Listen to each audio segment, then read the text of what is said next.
Please don't watch that kind of war videos or war news in front of your children. ঠিকই বলছি আমি, এই ধরনের video বাচ্চাদের সামনে একদম দেখবেন না।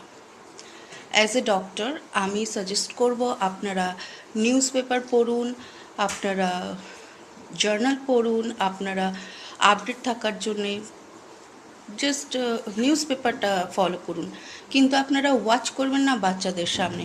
কারণ কিছুদিন আগে আমি কয়েকটি বাচ্চার কথোপকথন শুনছিলাম, 9 বছর, 10 বছর, 11 বছর, তারা নিতান্তই বাচ্চা। এই বয়সটা তাদের খেলাধুলার বয়স, এই বয়সটা তাদের এনজয় করার বয়স, এই বয়সটা তাদের শেখার বয়স।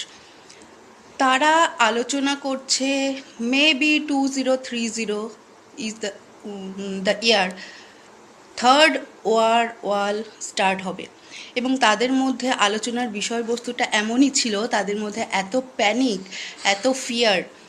সত্যি কথা আমি আশ্চর্য হয়ে গেছি। এই ধরনের কথোপকথন এই বয়সী বাচ্চাদের মুখে শোভা পায় না। এগুলো তো স্কুলে নিশ্চয়ই শিক্ষা দেওয়া হয় না, তো এরা বাড়ি থেকেই শিখেছে বা আশেপাশে কোথাও শুনে শিখেছে। তো আমি অ্যাজ এ প্যারেন্টিং কোচ আমি বলবো বাচ্চাদের সামনে থেকে এই ধরনের ভিডিও বা নিউজ প্লিজ চ্যানেল চেঞ্জ করবেন, ওদের সামনে দেখবেন না। এতে ওদের ইমোশনাল ব্যালেন্সটা অনেক লো হয়ে যাচ্ছে, ওরা নিজেদের অনেকটাই ভীত হয়ে পড়ছে, ওদের ভবিষ্যৎ আনসার্টেন ফিউচার সেই নিয়ে ওরা এখন থেকে চিন্তিত। যে বয়সটা খেলাধুলার বয়স সেই বয়সে ওদের মধ্যে এত ফিয়ার, এত প্যানিক।